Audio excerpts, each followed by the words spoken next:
Wilson Center and Director of International Security Studies.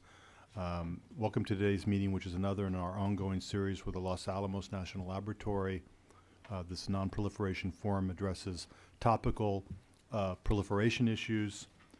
It's an important, our relationship with the Los Alamos National Laboratory is an important institutional partnership for the Wilson Center.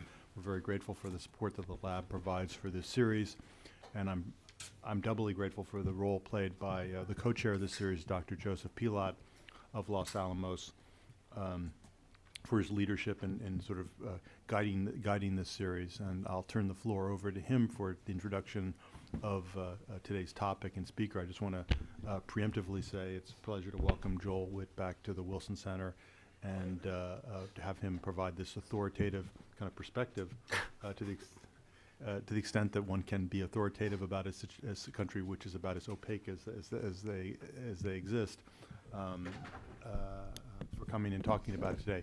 I'd mentioned that today's discussion is being live webcast and for external audiences, including those perhaps in New Mexico at the Los Alamos National Laboratory who are unable to come to Washington. Some of the images, and Joel may kind of reiterate this comment that he's going to be using today, the satellite imagery, they are proprietary and are not for further dissemination, but for the edification of those here today or watching in tandem with Joel's remarks. But with that, let me turn the floor over to Joe Pilat. Thank you, Rob. Let me offer a welcome from the Los Alamos National Laboratory and from me personally. We're now approaching the 20th anniversary of the nuclear crisis in North Korea in the early 1990s, a time when military strikes in the Yongbyon complex and sanctions were contemplated. War appeared to be a possibility before the agreed framework freezing the production of plutonium in the North was reached. Since then, the agreed framework has collapsed. North Korea's plutonium stockpile has grown. North Korea has admitted to an enrichment program, conducted 3 nuclear tests, and taken key steps in the development of an ICBM capability. Today, as tensions caused by North Korean provocation in Seyville-Barapling earlier this year have declined somewhat, uncertainty about the regime and the new leader in North Korea remain unsettling, and the nuclear issue remains perplexing. To discuss issues surrounding North Korean nuclear developments and the prospects for the future, we're fortunate to have with us today Joel S. Witt. He is a visiting scholar at the U.S. Korea Institute at SAIS and a senior research fellow at Columbia University's Weatherhead Institute for East Asian Studies.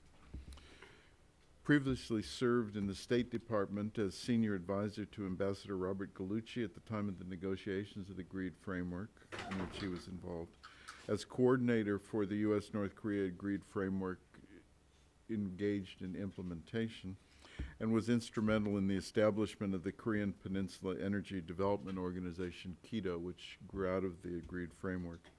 He held other positions at State, dealing with arms control, nonproliferation, and cooperative threat reduction. He was a guest scholar at the Brookings Institution from 1999 to 2001, and has had other intellectual adventures that we just don't have time for today. Joel. Okay. Wow. Okay. Thanks a lot.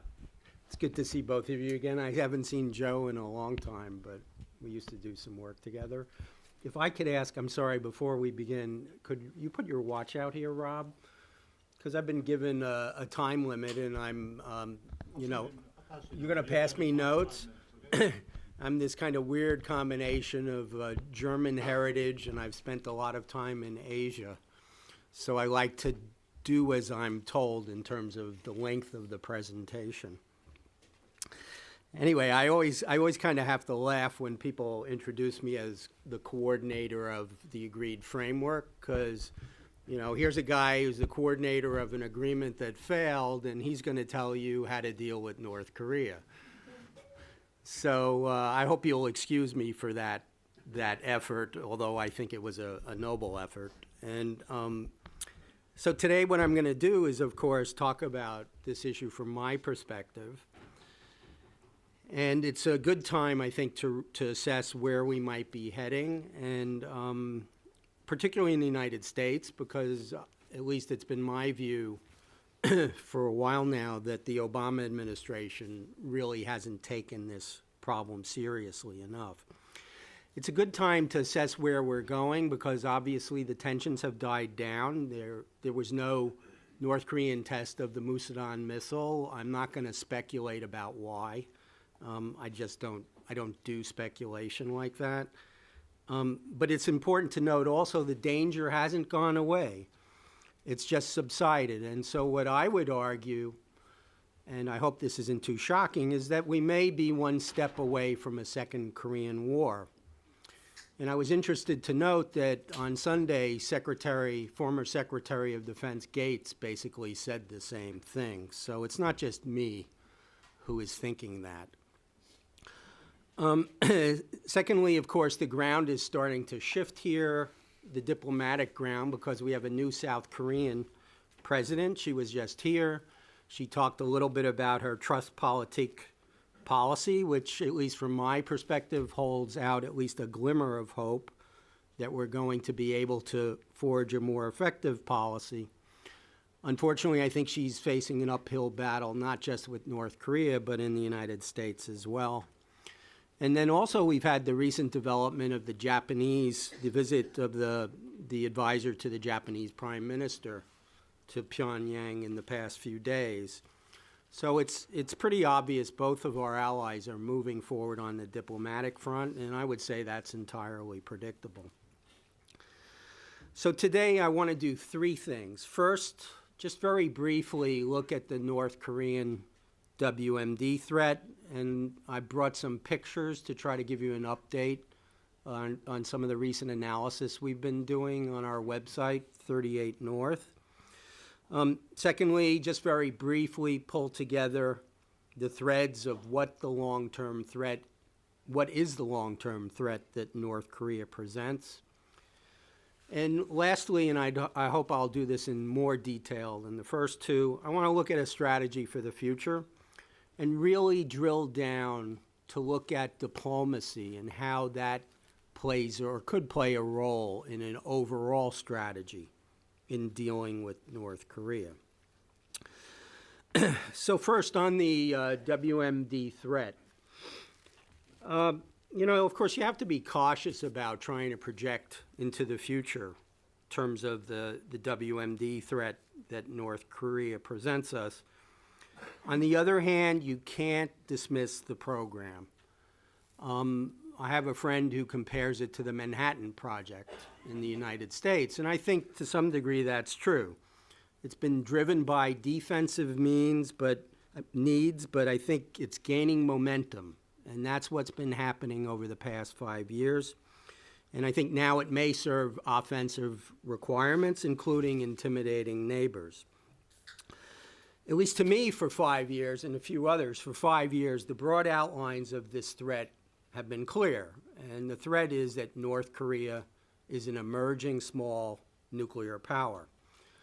On the nuclear side of things, I have this chart up here based on work by David Albright, who I think most of you know. It's pretty clear that I find this somewhat alarming, that in the next few years, under a worst-case scenario, North Korea could have as many, almost 50 nuclear weapons. And of course, the big uncertainty here is North Korea's HEU program. We really don't have a clue what's going on with that, besides the facility that was shown to some Americans in 2010. So there's some people who argue they've already started producing HEU, and there are others who are more skeptical. But that's really the long pole in the tent here in terms of making future projections. On missiles, once again, there are a lot of technical issues involved with how effective their missiles are now. But I think the overall direction is very clear. They're developing a wide range of capabilities. And a lot of us are focused on the UNHA and the Musadon and the KN-08 Road Mobile ICBM that we've heard about. But it's interesting, and those are the pictures of those. That's from last April's parade. Not this previous, but the one before, that's the KN-08. You can see it behind the Musadon missiles in the parade. What's interesting is if you look at the missile test sites, you kind of get a glimpse into the future because there's a lot of construction activity going on at those test sites, particularly the old site, which they're upgrading. And so what you see from looking at the facilities is they're preparing to test at least much bigger missiles than the Yunha, maybe 3 to 4 times as big as the Yunha, which I find quite revealing. So this is an indicator of the direction they want to head in here. We've also heard the debate about whether they can put nuclear warheads on missiles. I tend to agree with David Albright. They've been working on this for decades. It's not as if they just started working on it yesterday. They've been working on a nuclear warhead design since probably the early 1990s. And from my perspective, unless they're totally incompetent, I think they probably can put a warhead on top of the missiles like the Nodong, and they're working on doing it on longer range weapons. In terms of other components of what you would think about in a small nuclear force, a lot is still unclear. You know, what's going to be North Korea's strategy and doctrine? What are the command and control arrangements? Those are just 2 key issues, but there are a lot more. And I think over time, we're going to be gradually able to figure all of this out. So the bottom line here is we're facing a country that's going to have an increasingly capable nuclear force, able to threaten regional targets for sure. And I think over time, and I'm not willing to speculate how long, but I think over time, left to their own resources and in the current kind of hostile environment, they're going to make progress on building ICBMs.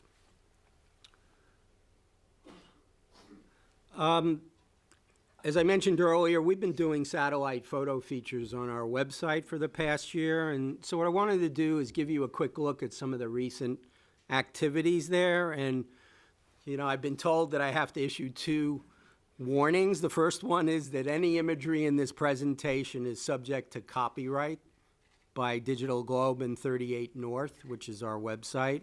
So it's not for commercial or media use. And also because of legal restrictions, I'm sorry to say, I can't show you the new pictures we're working on now that should be up on our website, I would say, within the next week or so.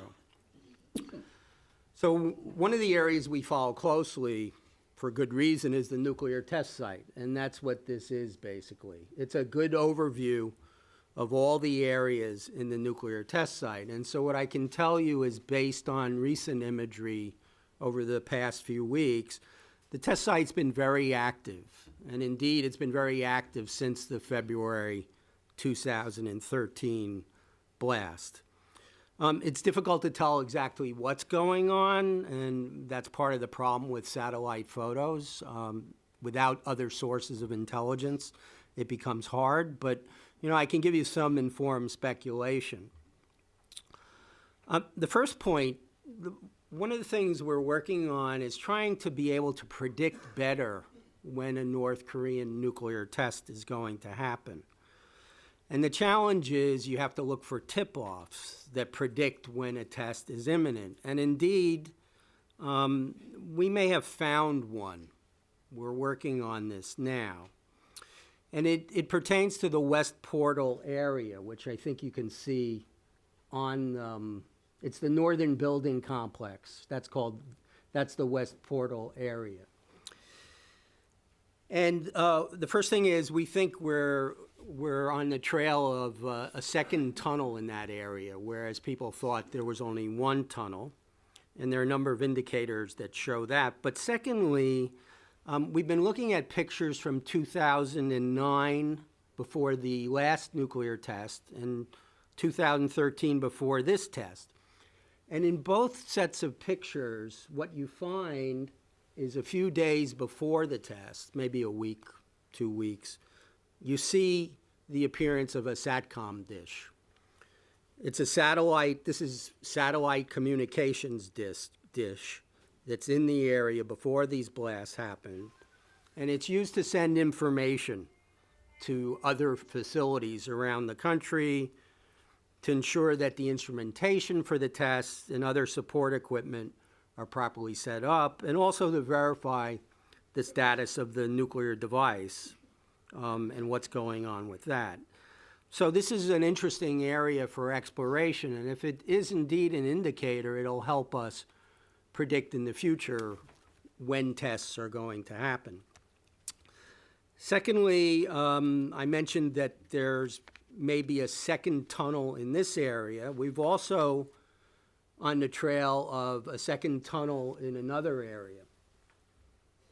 And yes, that is the South Tunnel area.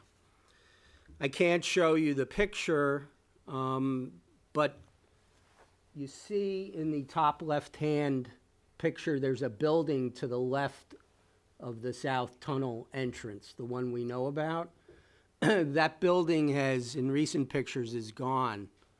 And we think we are looking at, let me emphasize we need more analysis, but it's possible there's another tunnel entrance near there. In addition to that, we've seen activity in the area supporting this tunnel complex that indicate that there may be excavation or repairs going on in one of these tunnels. And of course, we need more analysis of that. And lastly, this is interesting.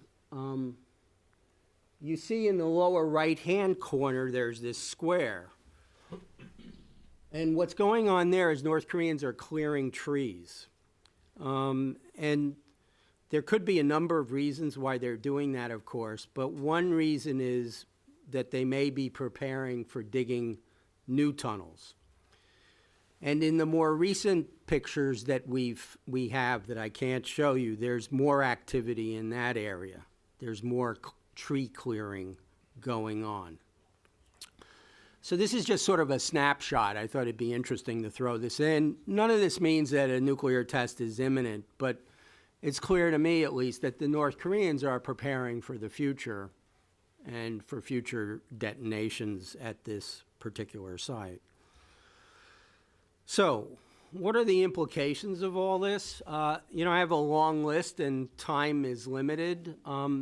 So what I'd like to do is just focus on the one that I mentioned up front, which is that I think what we're seeing is a breakdown in crisis stability on the Korean Peninsula as South Korea and to some degree Tokyo take their own unilateral actions. And this gets to the point I made earlier about how we may be one step away from a second Korean War. This stability is breaking down, and I think it could get much worse. One of the side effects, or one of the things that may be happening, is that North Korea feels emboldened by having a gradually increasing nuclear arsenal. And that may be one of the factors underpinning certainly its provocations in 2010 and its behavior more recently, and indeed, there could be more provocations in the future. The dilemma for South Korea, of course, is how do you deal with this? You can try to bolster deterrence, at that low level. How do you deter an artillery attack or the sinking of a ship, which I understand is very difficult to figure out how to do that. But other ways of bolstering deterrence are adopting a strategy, a preventive strike strategy, that basically says if you think you detect activities related to an impending provocation, you're going to attack before it happens. Or secondly, of course, there's the dilemma of if there is a provocation, how do you respond to it? And in the past, South Korea has not responded militarily. I think in the future, it's quite possible South Korea will respond militarily. And where will that lead us? There's a strain of thought that I hear in Washington all the time, and which I think is totally uninformed, that if South Korea responds militarily, the North Koreans aren't stupid, they aren't suicidal, they're not going to respond to that. I just have trouble understanding that. I mean, it's very logical, of course, but if you were a North Korean, that might not be your logic. Just as strong as the logic that to show any weakness to South Korea or the United States is as good as committing suicide for the North Koreans. And therefore, they are going to respond. So it's a very dangerous situation, and I think it can get worse over time. And if there is another provocation, it could lead to escalation.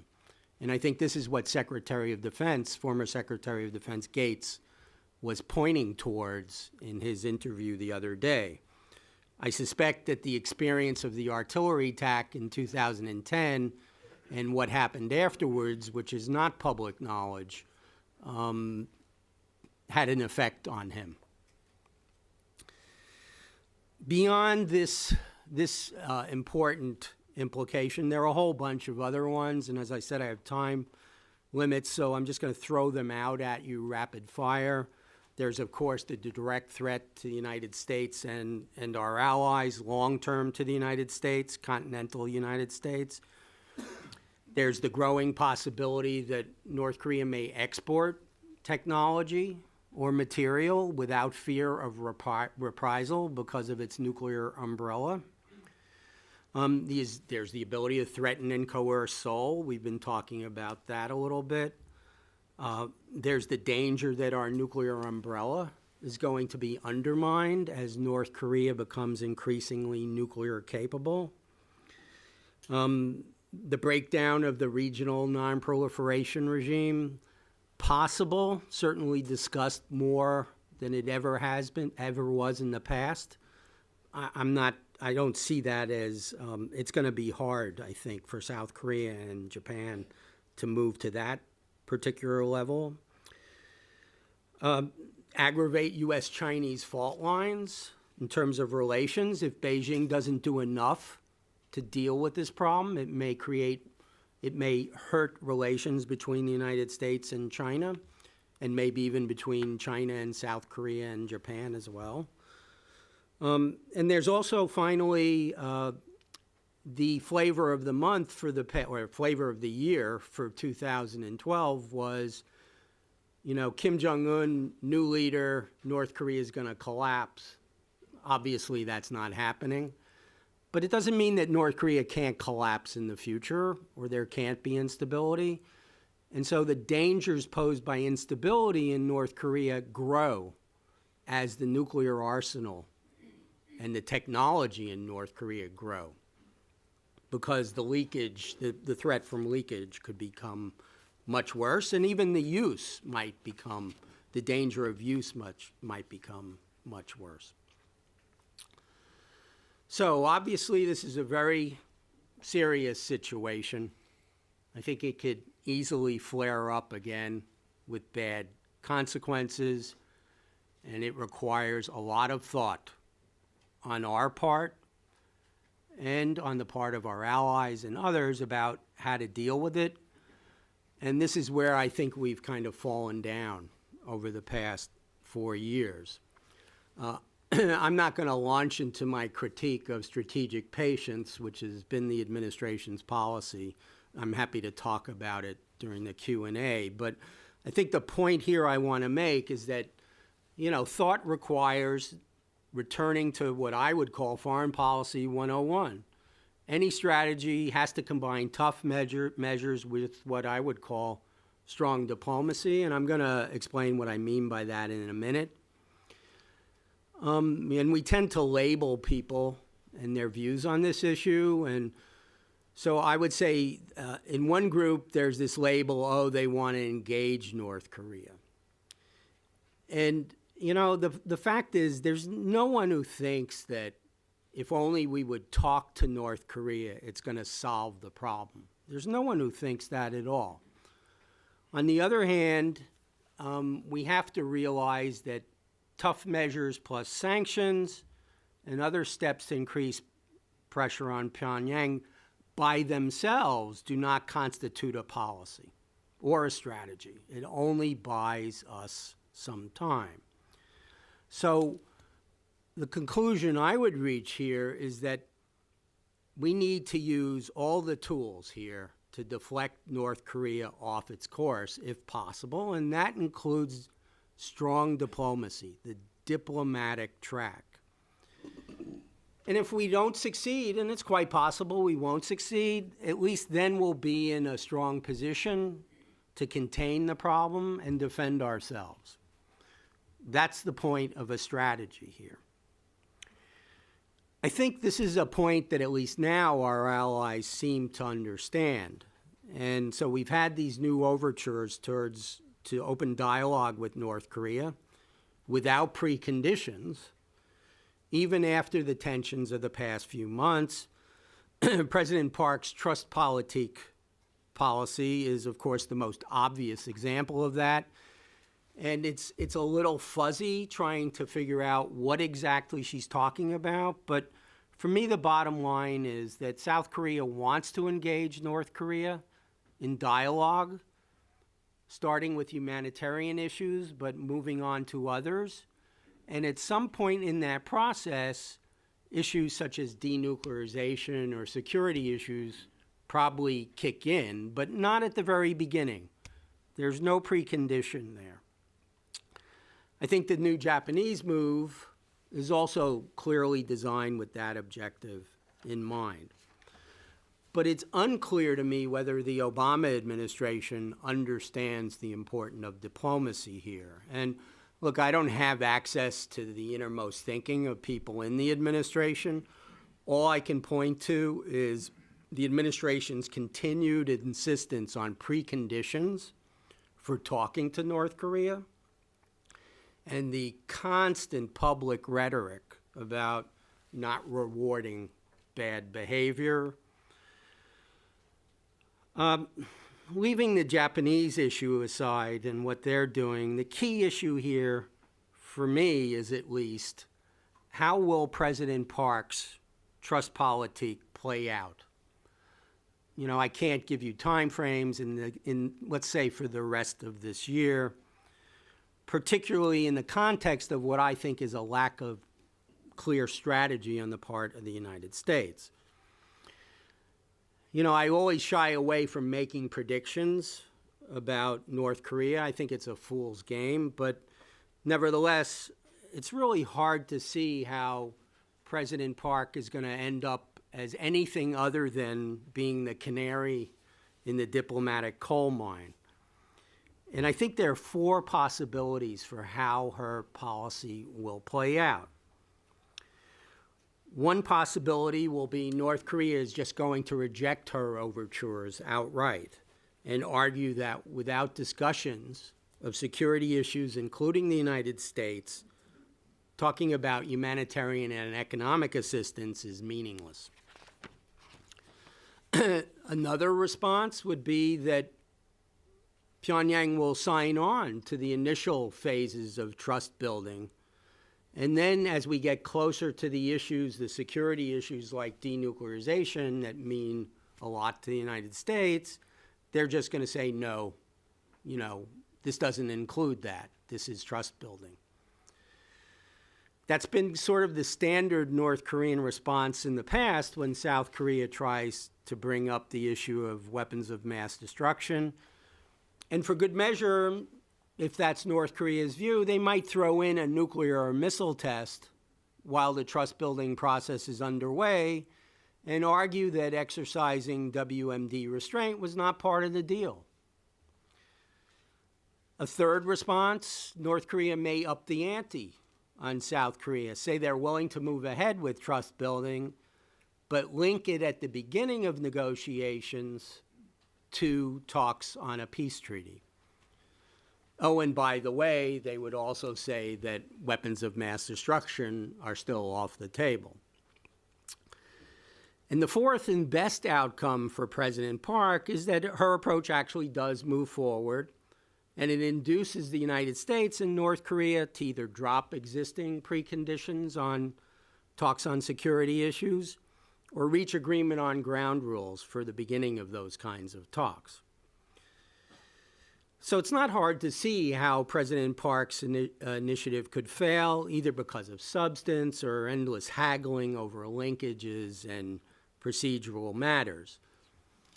From my perspective, the danger here is that if she does fail, that's going to put diplomacy in a deep freeze for a long time. And to me, it raises the question of whether half a strategy in dealing with North Korea is worse than no strategy at all. So that leads to, what should the United States be doing to enhance South Korea's chances of success and to forge a better overall strategy? Certainly, we should be doing more than public expressions of support. And I think the answer here is we need to add a strong diplomatic track to our efforts that doesn't currently exist. I should add to that that, I'm formulating a strategy based on what I think the challenges are that North Korea presents to the United States and its allies, and also on the assumption that North Korea is not going away. It's not going to disappear tomorrow. People have been wishing for that for 20, 30, 40 years. It's not happened. It could happen tomorrow, but you can't build a policy on that. If anyone's view is that we should make them collapse, that's a strategy too. But that's not what I'm going to talk about, because I've never heard anyone come up with an approach that I think would work. That's sort of an existential issue that is a problem for the United States and others. But there's another existential issue that I really want to talk about, and it really has an effect on our willingness to engage in diplomacy. And namely, it's the myth that I hear over and over and over again, including in a meeting this morning with at Council on Foreign Relations, and Josh was there, Josh Pollack. It's that our policy and our diplomacy over the past 20 years has been a failure. And all that's happened is they threaten us, we reward them, and then they threaten us again. And it's just not true.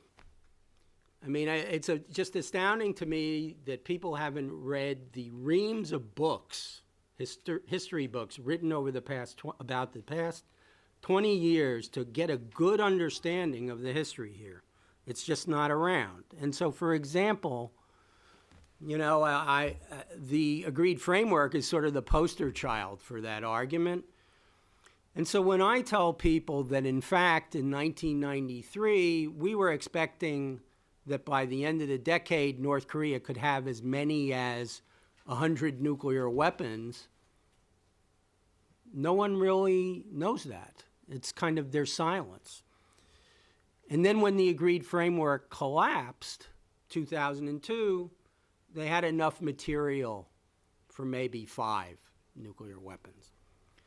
Well, to me, that sounds like a success. Even though the agreement collapsed, even though they were doing some things they shouldn't have been doing, that sounds like a success to me. So the point I'm trying to make, and I can go into more history if people want, I think I sort of bore people when I start talking about history. But the point here is that diplomacy doesn't equal appeasement. It's not just about agreements. It serves a number of purposes. Face-to-face contact helps clarify the situation. And in one that is as serious as this, I don't want to be reduced to reading KCNA editorials to try to figure out what's possible and what isn't. Secondly, diplomacy can turn up new avenues to move forward peacefully and maybe even eventually reach lead to reaching arrangements, but it also may make it clear to us that there really is no path forward. There's no path forward in KCNA editorials. There's no path forward when you talk to the North Koreans themselves. That's fine. I'm perfectly willing to accept that. Another angle here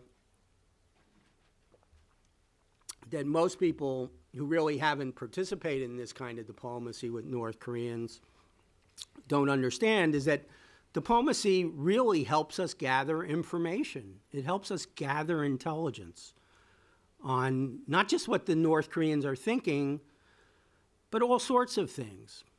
And, you know, I've had track 2 meetings recently where I've learned things about North Korea's nuclear program that people wouldn't have known unless they were sitting there talking to the North Koreans.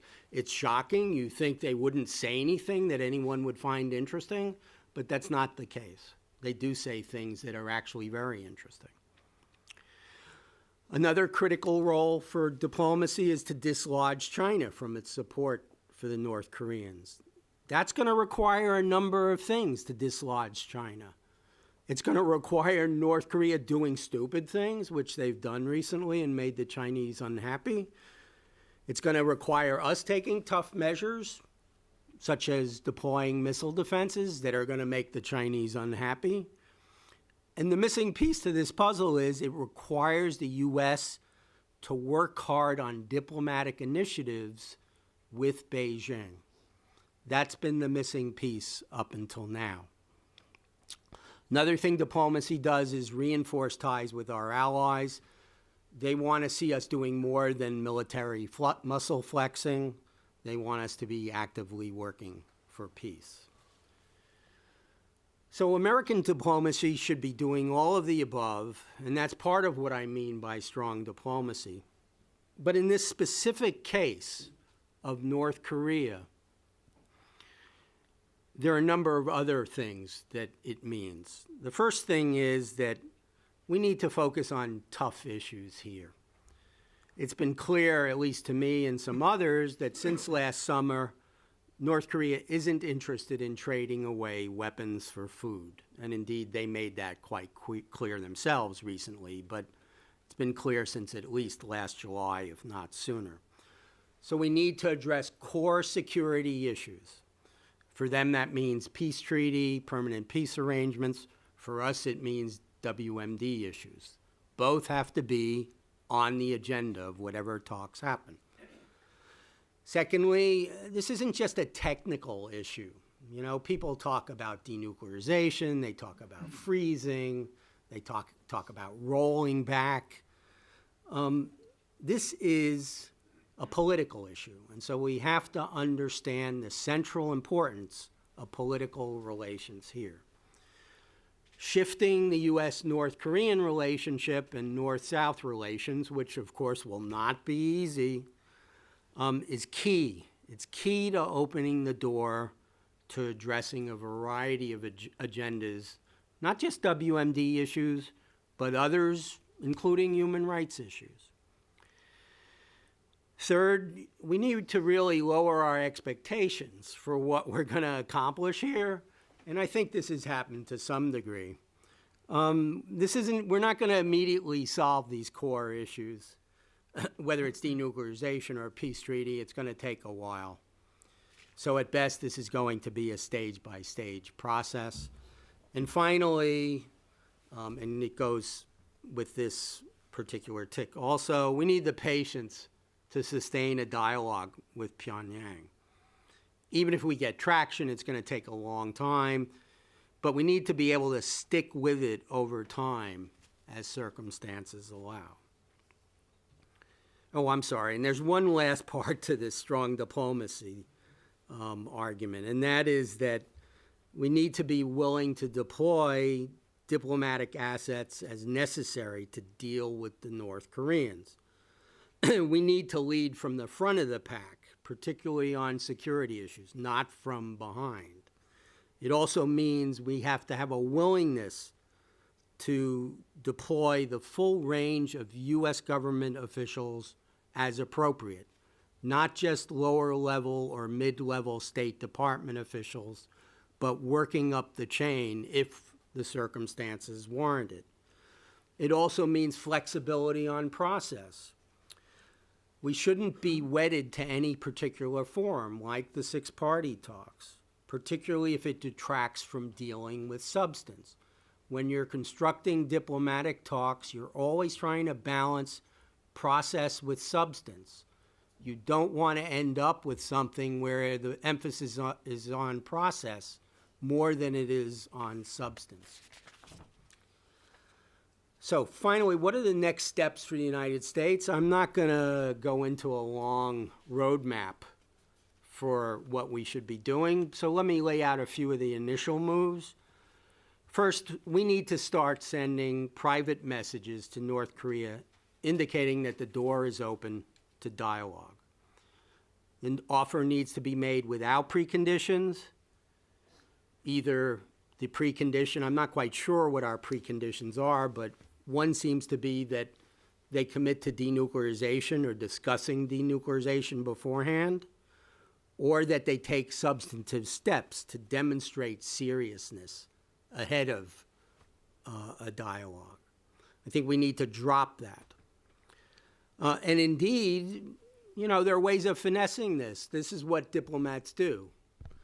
One way of finessing this is, let's sit down and talk because we want to tell the North Koreans what we mean by they need to demonstrate their seriousness. I have no idea what we mean. I'm not sure anyone else does either. The message can be communicated to North Koreans directly or indirectly through diplomatic channels. For example, the New York channel, which has not really been used for much. That's the contact channel between the North's UN mission and the State Department. Through allies, if trust politics starts getting off the ground, it could be a message relayed by South Koreans, or the Japanese. If their dialogue moves forward, it could, be inserted into that somehow.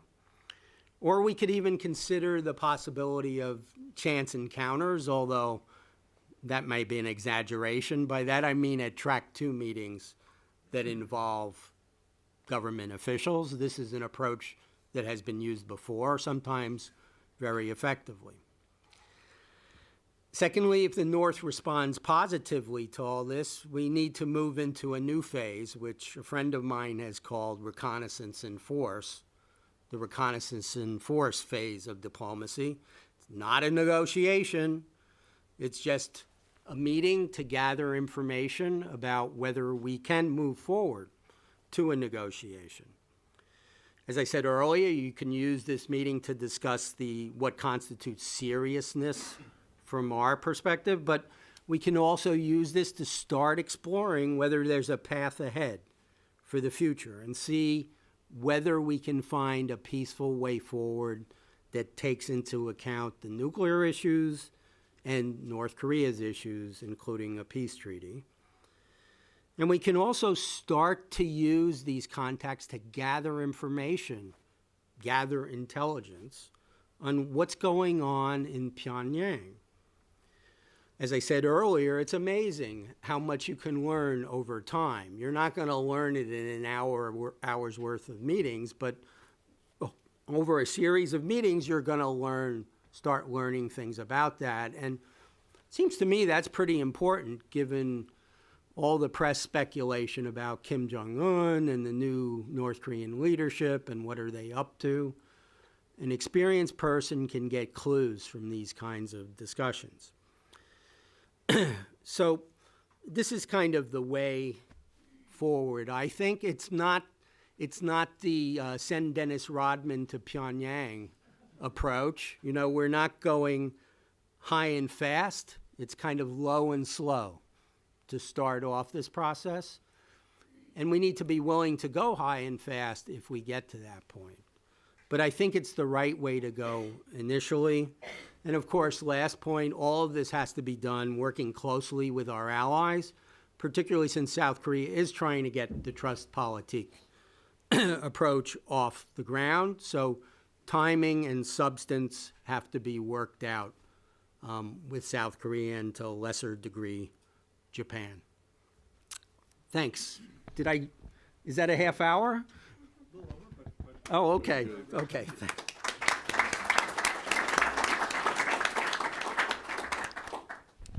Thank you, Joel. We have a rich menu of issues and a very thoughtful presentation to guide questions and comments. Please identify yourself or your institution. Wait for a microphone, yes.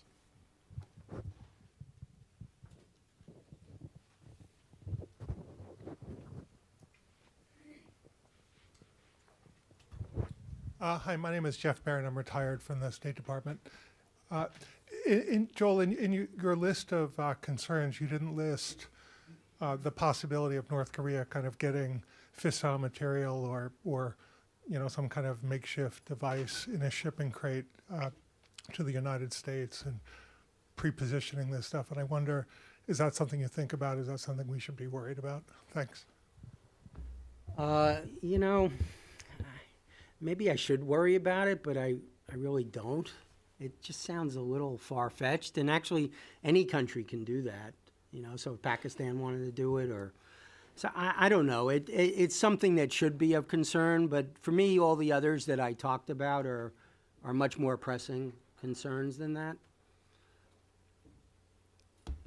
Yes.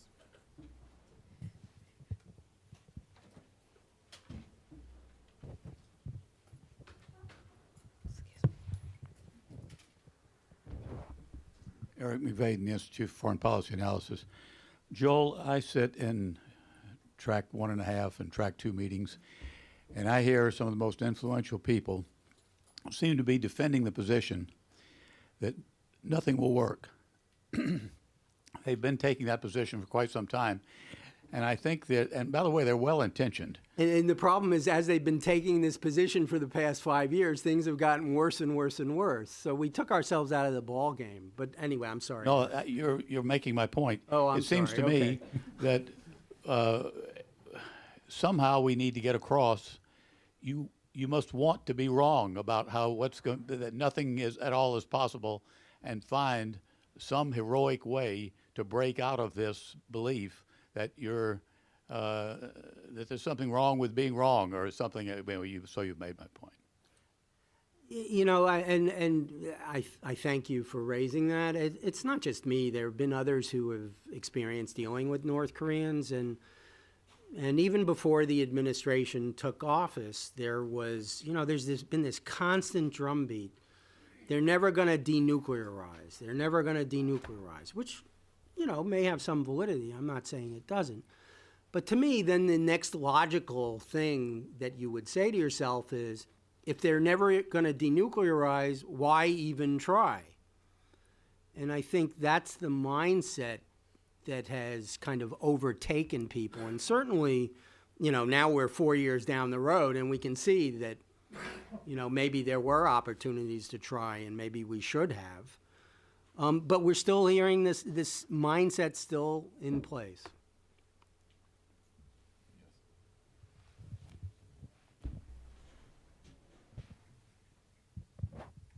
Thank you. Bingru Wang with Hong Kong Phoenix TV.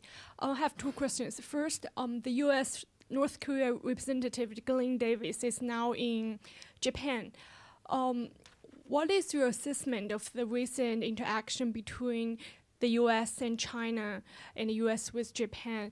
Do you think this is a good sign that the diplomacy actually is working better than before? Secondly, as China recently distanced itself from North Korea and imposed sanctions, the bank sanctions on North Korea, do you think this gives Japan more room to jump in and have more influence on this matter? Thank you.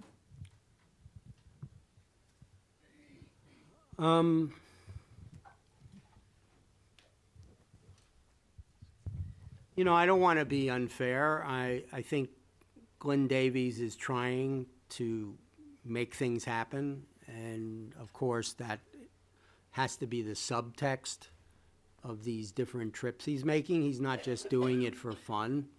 There's probably something going on underneath the surface. But I continue to feel that the glue that holds all of this together is the United States. Every country in the region trying to figure out what to do about this problem has its own agenda. Japan has its agenda, South Korea has its agenda, China has a different agenda. And the United States, I think, can bring all that together and focus on our agenda. I mean, we have an agenda. We have national interests. Our national interest, the main one, is WMD. That's not Japan's main interest. I don't think it's China's main interest. And I hesitate to say this, but it's probably not South Korea's main interest either. So there's a reason for us to be active and leading the charge on this. And I still fear that we aren't really. Glenn Davies is trying, but he's not a senior official.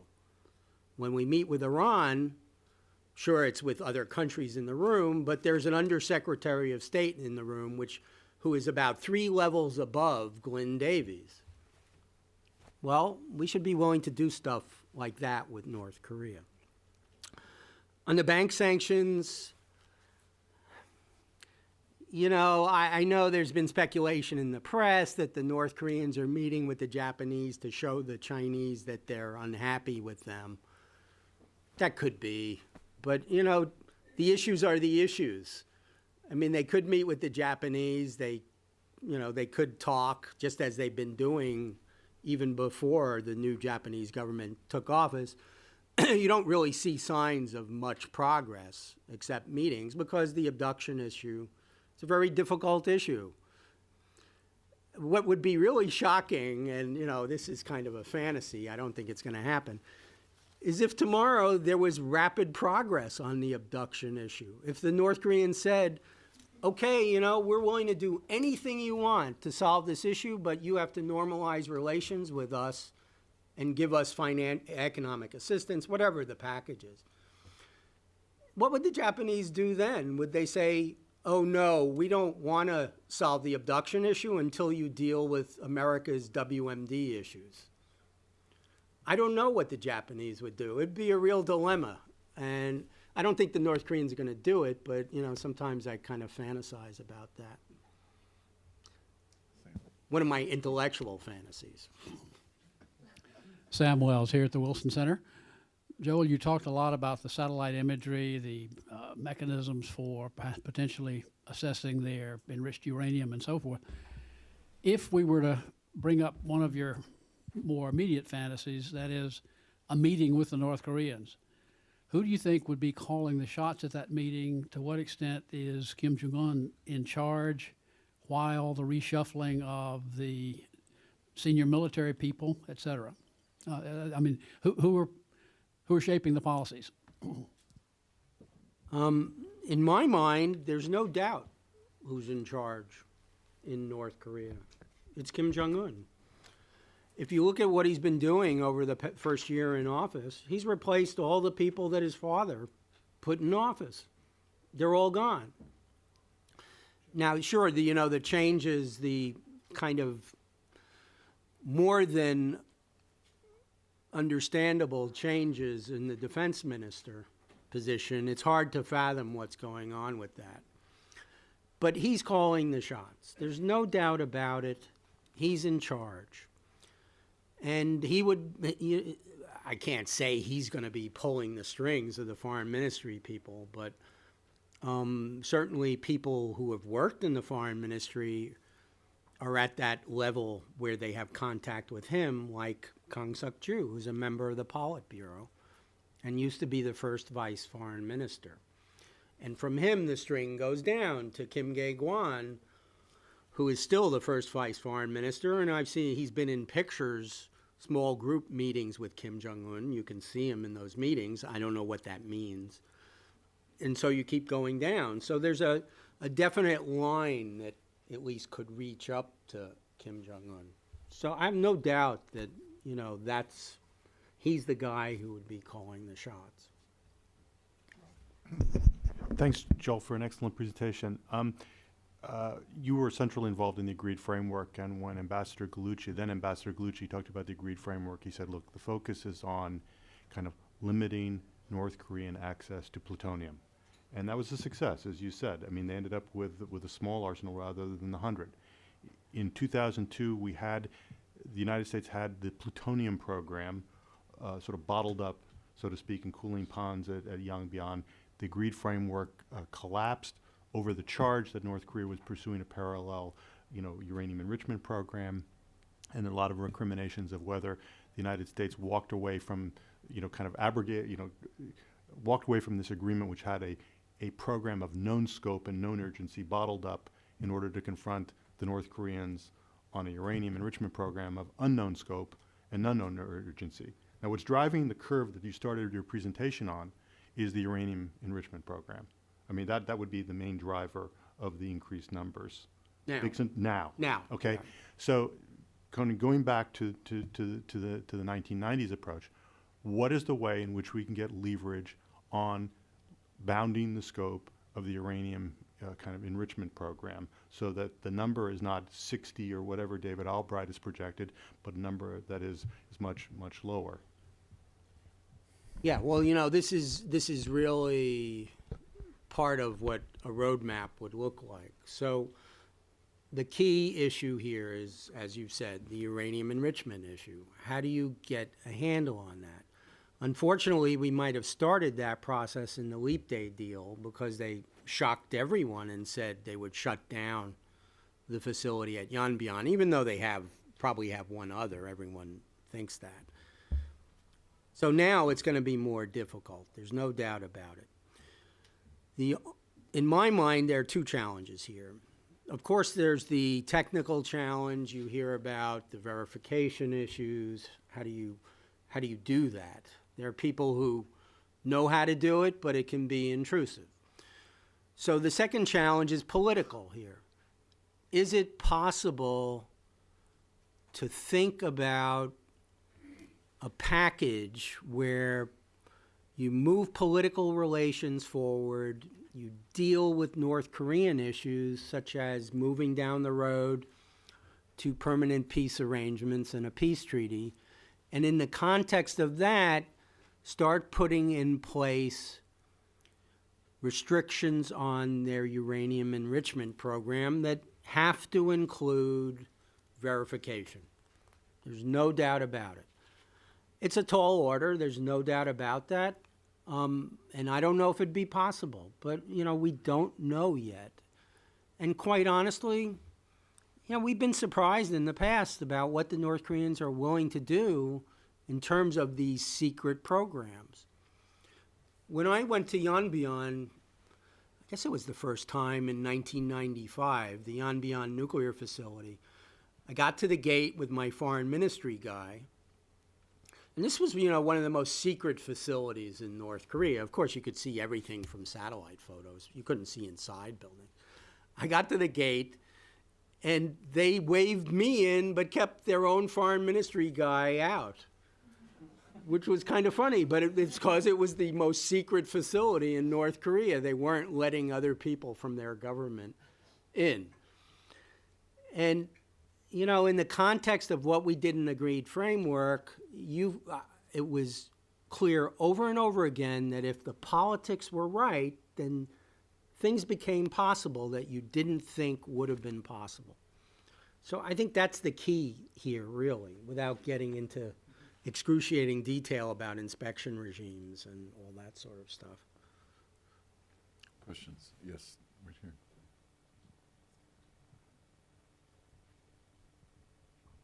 I'm Junior Nishino, Japan scholar at the Wilson Center. I want to ask about the evaluation of the summit meeting last week between Obama and Park. Many observers and media outlets have said that President Obama supported Park's trust-building approach, but actually he said at the news conference after the summit meeting that President Park's approach is very compatible with my approach, and and the approach that we have been taking together for several years now. So this is something strange for me. Actually, Obama has been taking strategic patience. So do you see any difference or gap between the perception of the two? And President Obama also did not mention President Park's proposal for an initiative for peace and prosperity, peace and cooperation in Northeast Asia, which she proposed in the summit meeting and at the conference. So how do you think about this? Thank you. You know, the first thing I want to say is I think President Park is to be commended for trying to change up the situation, to put in play a new approach. It's unfortunate that, you know, as she's entering office, we had to go through this period of tensions that have kind of set her back. So I think she has the right ideas. She seems to have the right inclinations here. But as you're saying from, you know, you're trying to read the tea leaves of the summit, it's unclear what the U.S. is really thinking here. Now, we may be thinking the right things, and we may be doing it quietly. I'm not sure, but given the track record of the past 4 years that we've had, it's just as likely that we're thinking, oh, let her try, it's not going to work. Or we're thinking, you know, we're really going to stick with our old approach, but we'll just kind of we'll repackage it so it seems more compatible with what she's doing. I don't know. And as I said, I don't want to be unfair, but, you know, I've had to observe this closely for 4 years. It's hard for me to believe that all of a sudden we're going to shift. I just don't think it's happening. And that's why I wanted to recommend ways of doing that. Questions?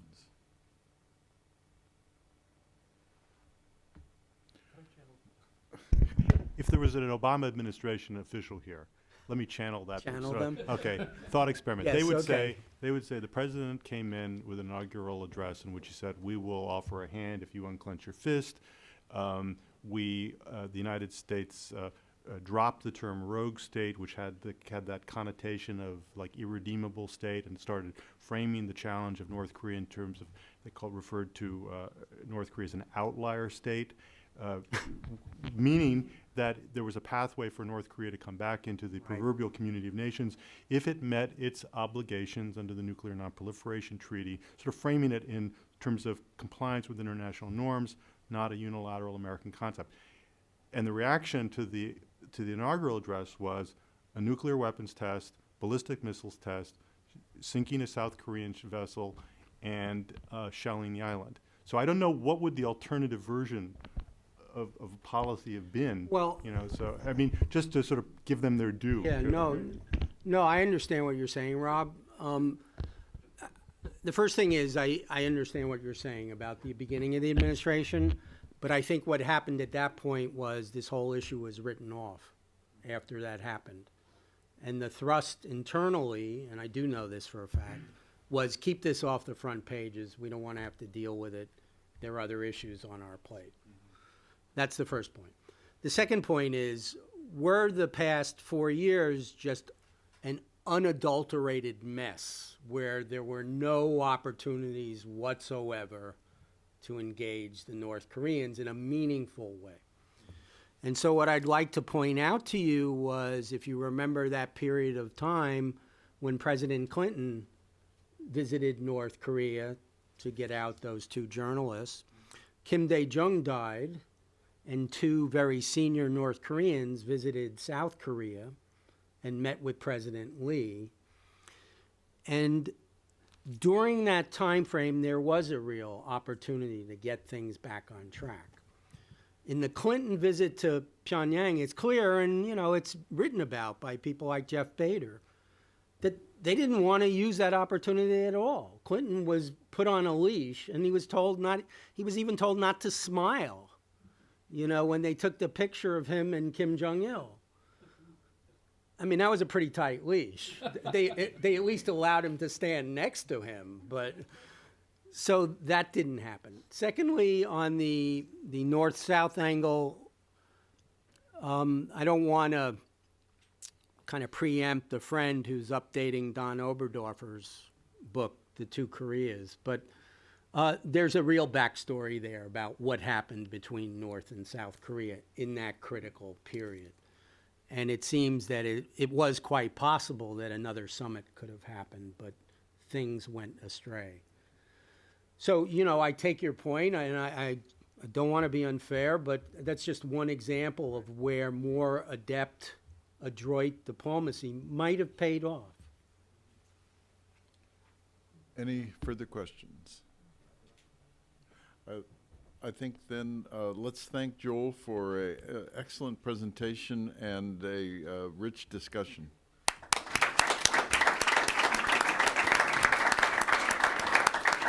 Okay. Great.